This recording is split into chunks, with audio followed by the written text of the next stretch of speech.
White security attempts to detain Black Tech CEO. Her live stream reveals a secret backdoor. I run one of the most secure networks in the world, Dr. Angela Whitman thought, as she slid her keycard through the turnstile of SciTech Solutions' gleaming lobby, and they nearly handcuffed me in my own parking garage. The rain tapped a nervous rhythm on the rooftop above level 3 of the underground lot, each drop echoing Angela's pulse as she approached her midnight blue sedan. Her platinum lotus hairpin, a gift from her mother, peeked out of her coat pocket, a silent symbol of resilience blooming in tough soil. Behind her, Emily Park, the young systems engineer, with a hidden camera in her phone, hurried to catch up, clutching a data drive that held proof of a catastrophic security flaw Angela had uncovered earlier that day. The fluorescent lights hummed overhead as the overhead cameras rotated lazily, unaware of the storm about to unfold. A pair of security officers emerged from the shadows. John Coleman, the burly head of internal security, whose guarded scowl never softened, and his partner Liam Turner, fresh out of the academy eyes, darting like prey. "Stop right there," Coleman barked, voice echoing off the concrete walls. Angela froze. The lotus pin slid from her pocket, clinking on the pavement. She bent to retrieve it, heart hammering. "Dr. Whitman," she said calmly, straightening and holding up her badge. "I'm retrieving my personal vehicle. There's no reason for this." Coleman's partner aimed a flashlight at her face. "We got a call about tampering," Turner snapped. "You match the description?" Angela's chest tightened. Inside her coat, her smartwatch blinked, once green, then red. The silent alert had already been dispatched to the executive board and Marcus Brown, head of HR, and her only ally. She didn't flinch. She'd built her entire career on staying unshakable under pressure. "You're mistaken," she said, her voice low but unwavering. "I'm in my own garage. I lead global security audits. I have zero intention of evading your questions." Turner shifted uncomfortably. "Corporate protocol," Coleman growled, stepping closer. His boots scraped the cement, mixing with the drip-drip of rainwater leaking from a crack overhead. Angela could taste adrenaline on her tongue. She tapped her watch again, this time 3 quick presses, triggering a live stream to Emily's phone and the company's secure server. Emily blinked, fingers trembling as the feed flipped on. Coleman's face paled, but his mouth stayed a stubborn line. "Stand back," Angela warned. For a moment, everything froze, the dripping water, the humming lights, Turner's flashlight wavering. Then a single echoing click, Coleman snapped the handcuffs open, sliding them out of his belt. Angela held up her hands. Palms exposed, her lotus hairpin catching the harsh light. "This isn't YouTube drama," she said, voice cold. "This is real." Behind her, Marcus Brown's silhouette appeared at the garage entrance, phone in hand, ready to broadcast the truth. But before he could utter a word, a door slammed somewhere deep in the facility, and footsteps thundered down the ramp. Angela inhaled, straightened her shoulders, and faced Coleman. "You have one chance," she said softly. "One chance to do what's right." The footsteps grew louder, and then she saw the flash of uniforms racing toward them. Suddenly, everything changed. "Don't move, or I'll make you." Those words cut through the garage air like a shattered promise. And for a brief second, I almost believed John Coleman might actually follow through. But then the rumble of unfamiliar boots echoed behind us, and the cold glare in his eyes flickered just for a heartbeat into something like doubt. I felt a surge of power pulse through my veins, not from fear, but from that lotus hairpin tucked in my coat pocket, a reminder that I was rooted in courage even when the ground shook beneath me. Emily's live stream glowed against the concrete wall, her voice a whisper in my ear. "They're sending backup." Behind her, the flicker of Marcus Brown's phone screen cast his face in harsh relief, my ally. My advocate, the man who believed in me, even when the board turned a blind eye. Coleman hesitated, and I seized the moment. I stepped forward, voice steady. "You're overstepping. This company's protocols require verification before detaining any executive. Show me your orders." His partner, Liam Turner, swallowed hard, flashlight trembling in his grip. Coleman's jaw clenched, but he didn't answer. He couldn't because the live feed had already leaked to SciTech's emergency channel, pinging in real time on every director's tablet across the building.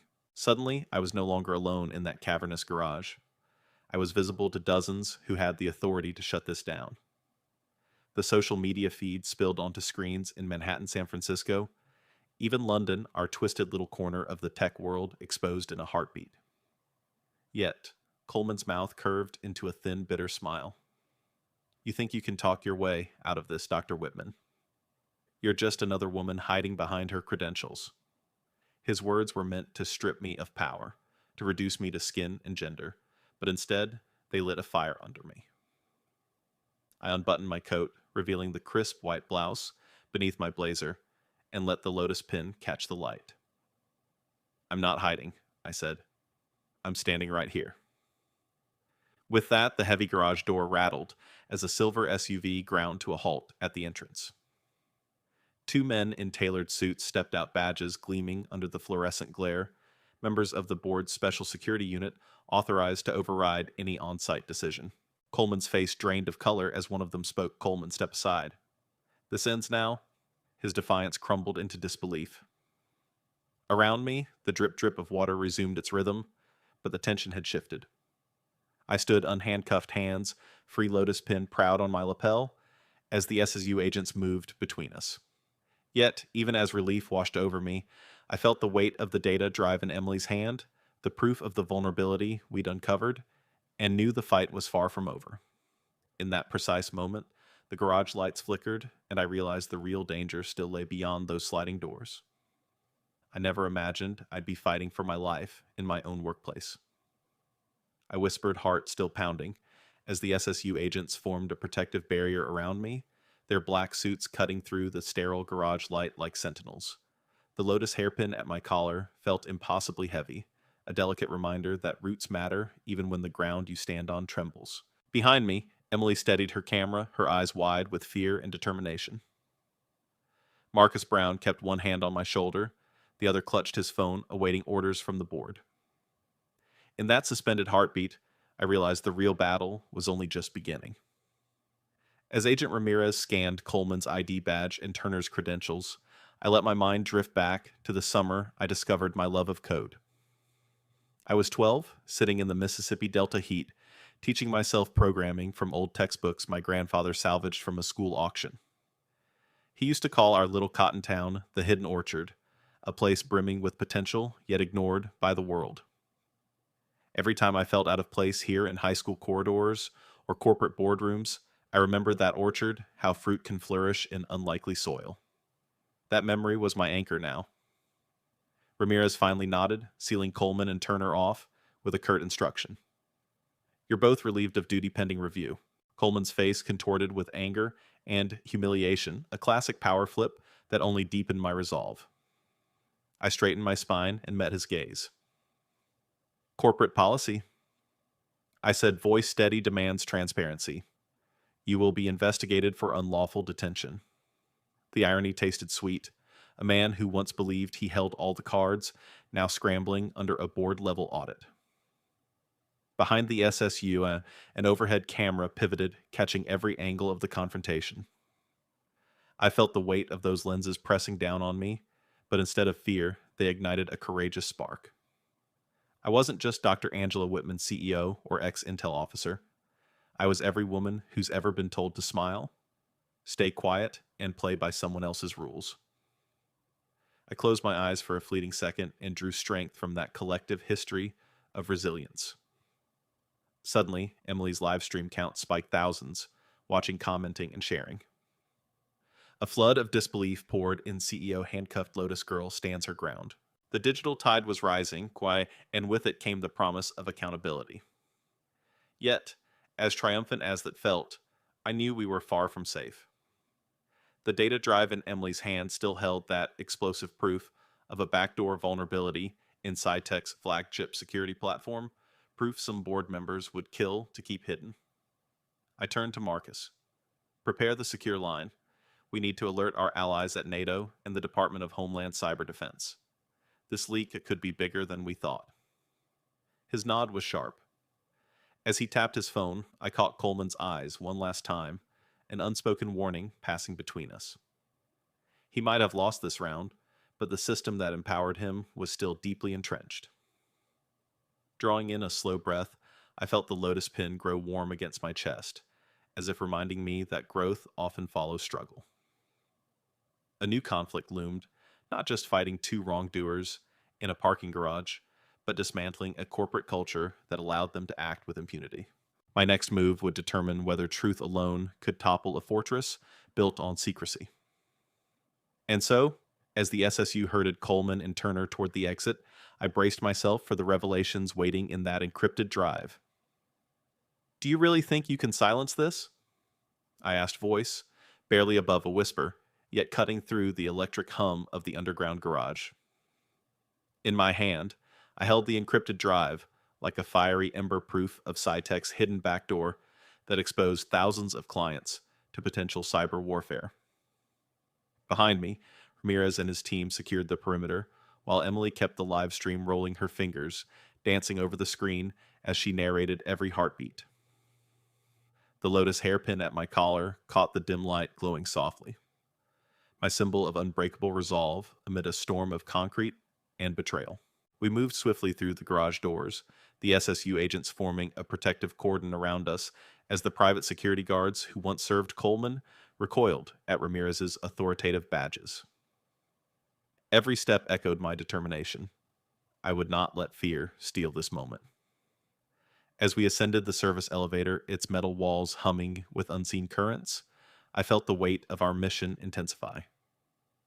The backdoor exploit, I discovered, meant more than a data breach. It was a crack in the wall between corporate greed and public safety.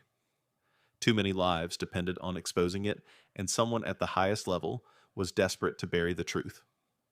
The elevator doors opened onto a sleek corridor, its glass panels reflecting a world where power and privilege often trump justice.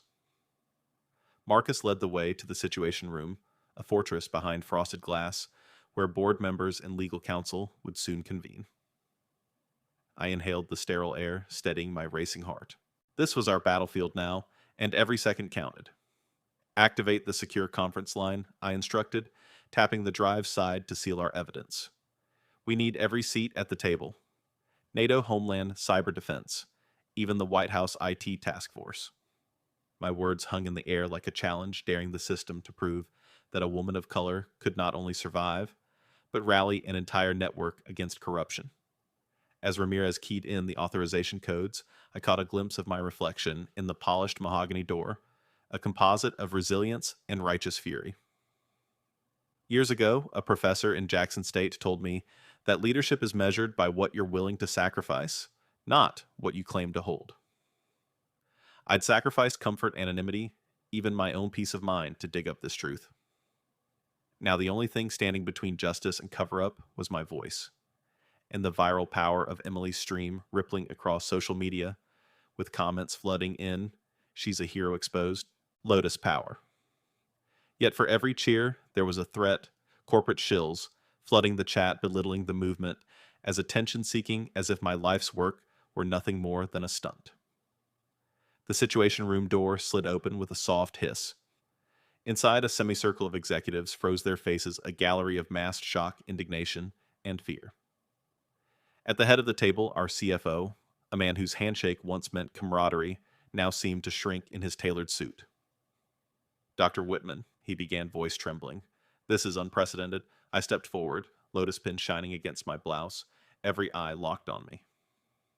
"Unprecedented," I echoed, "because you weaponize secrecy to endanger lives. Tonight you have a choice: transparency or treason." The room held its breath as though the next words could reshape the future. I opened the drive's lid, the LEDs pulsing like a heartbeat.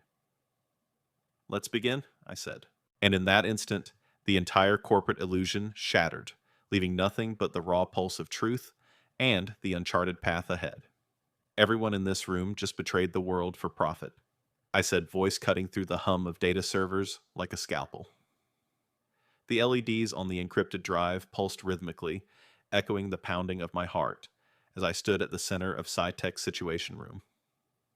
My lotus hairpin caught the stark overhead lights, a fragile emblem of hope in a room built on deception.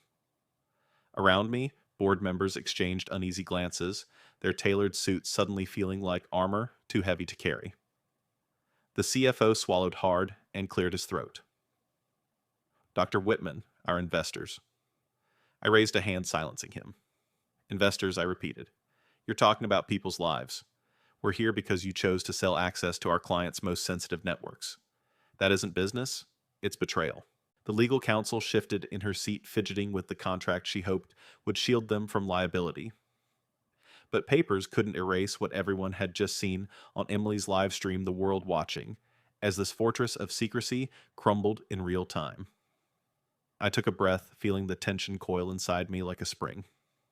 For years, I'd navigated corporate corridors where my credentials as a former NATO analyst gave me entry, but my skin sometimes invited suspicion.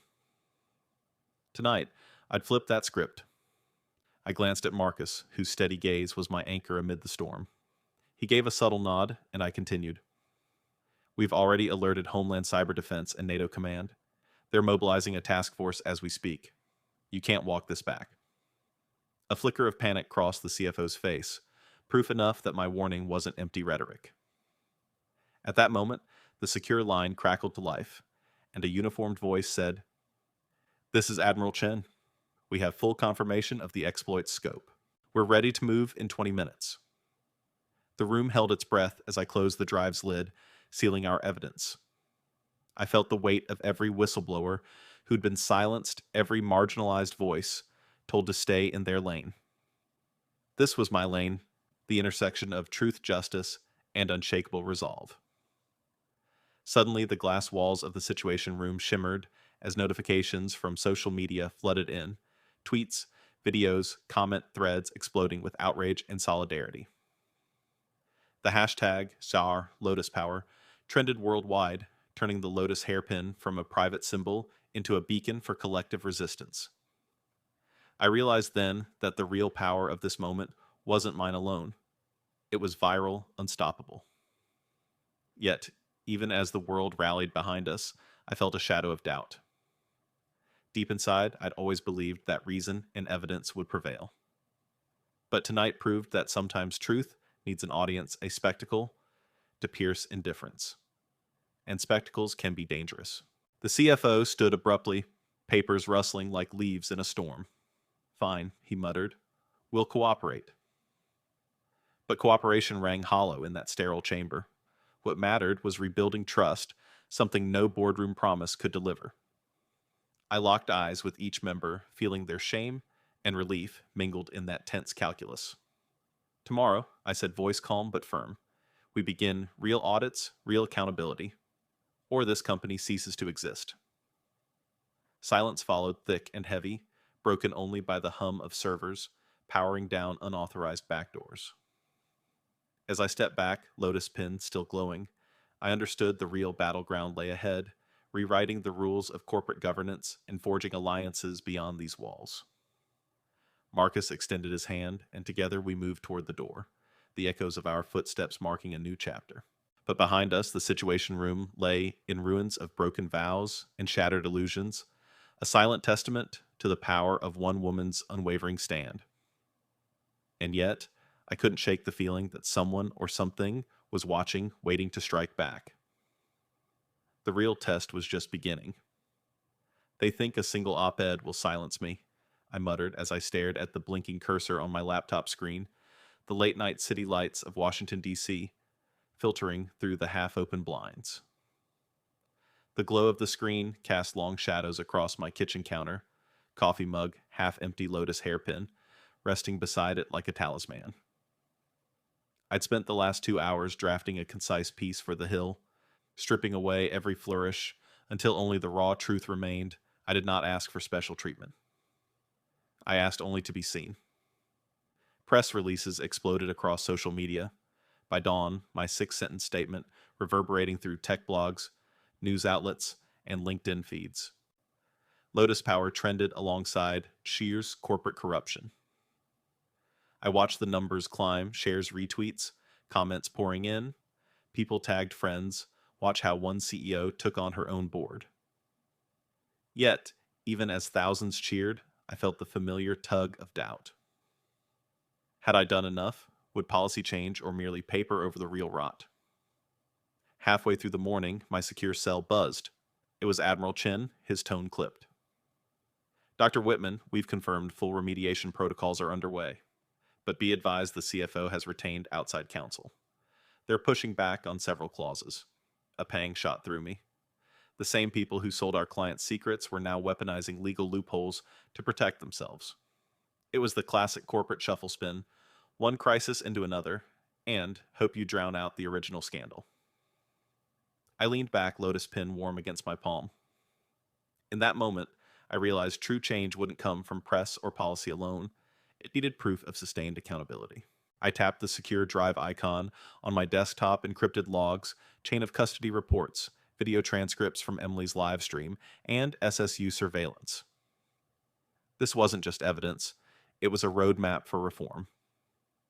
I forwarded the bundle to key legislators on Homeland Cyber Defense, telling them plainly, here is the blueprint for mandatory transparency in all security audits. Meanwhile, word reached me of a leaked internal memo from SciTech's Risk Committee blaming the incident on unauthorized whistleblowers and media sensationalism. The memo circulated in dark corners of investment forums, painting me as a publicity seeker. My chest tightened, old prejudices resurfacing. Just another woman playing the victim. Yet the lotus hairpin on my desk gleamed, and I pressed reply. All with a simple note. Facts do not bow to whispers. By afternoon, community leaders, civil rights groups, and even rival tech CEOs had issued statements in solidarity. A local youth coding camp invited me to speak, calling it a living lesson in courage. I agreed, because if one child saw that pin and thought I too can stand up, then every courtroom fight, every boardroom battle, every sleepless night would be worth it. Yet, as I closed my laptop, I couldn't shake the sense that the real test was still ahead. Tomorrow morning, I would face the first public hearing of the Cyber Oversight Committee, and they wouldn't allow me to leave without answers. They think I'll crumble under their questions, I whispered into the mirror, tracing the outline of the lotus hairpin pinned to my lapel, its petals a beacon of resilience against the looming storm. Outside the Cyber Oversight Committee hearing room, a line of cameras and reporters stretched as far as the eye could see, their lenses hungry for the next soundbite. But I had never been here for the spotlight. I was here for the truth. As I stepped into the corridor, my tailored suit felt heavier, each seam a reminder of the responsibilities I carried, not just as a CEO, but as a whistleblower, a woman of color and a guardian of countless clients whose privacy had been violated. In the anteroom, Marcus Brown adjusted his tie, a nervous smile flickering across his face. "You ready?" he asked softly. I nodded, placing a steady hand on his shoulder. "This isn't about me," I said quietly. "It's about every person who trusted us with their secrets." Behind us, staffers arranged water bottles, printed binders of evidence, and last-minute memos. I glanced down at my reflection in the glossy table, eyes sharp spine, straight lotus pin, gleaming defiantly. That pin had seen me through Mississippi summers, haunted by segregation and corporate boardrooms rife with subtle prejudice. Today, it would witness another kind of reckoning. The hearing room doors parted, and a gust of air-conditioned tension washed over me. Seated at the head of the semicircular dais was Senator Alvarez, chair of the committee, famous for his tough questions and viral moments. Flanking him were representatives from Homeland Cyber Defense, NATO's Cyber Command, and a panel of legal experts. I took the witness stand, hands resting lightly on the polished wood. Microphones hovered, digital screens displayed Emily Park's live stream footage. Frame by frame, and the lotus pin on my lapel caught multiple lights, reflecting hope back to everyone watching. Dr. Whitman, Senator Alvarez, began voice measured, yet probing. "Thank you for coming forward. Let's talk about where we start. How did you uncover the backdoor, and why did you choose public testimony over internal channels?" I inhaled slowly, eyes fixed on the senator's calm gaze. "Senator, I did follow internal channels until I was handcuffed in my own garage, ignored by the very people entrusted to protect me," I replied, voice clear. A collective murmur rippled through the room. I paused, heart pounding, but the lotus hairpin reminded me, strength blossoms in adversity. Public testimony ensured accountability, I continued. Because evidence locked in boardroom drawers never changes policy. A representative from Scitech's legal team shifted in his seat, clearing his throat. Dr. Whitman, some argue you bypassed proper protocol, risking national security by leaking sensitive data. How do you respond? I leaned forward, letting the weight of every marginalized voice sweep through me, those told to stay quiet, to accept injustice. Protocol is sacred, I answered, until protocol becomes a shield for wrongdoing. I risked exposure to protect our clients' safety. That's not recklessness, that's courage. The committee scribbled notes, reporters scribbled quotes. My palms tingled with adrenaline. Suddenly, a video clip played the moment Coleman hesitated, the lotus pin glinting, as I reclaimed my power. The room fell silent, the symbol's story louder than any argument. I felt a shift doubt flickered in the eyes of those who once doubted me. Yet, before triumph could settle in, Senator Alvarez tapped his gavel. We will recess for a closed-door session to review new evidence. Dr. Whitman, you may step down. Relief and tension warred in my chest. I had made my case, but the real verdict lay behind those doors. As I left the stand, a young aide handed me a note. One board member just resigned. My breath caught momentum was building. Yet outside the hearing room, the corridors were cloaked in whispers. What about the others? Will corporate immunity prevail?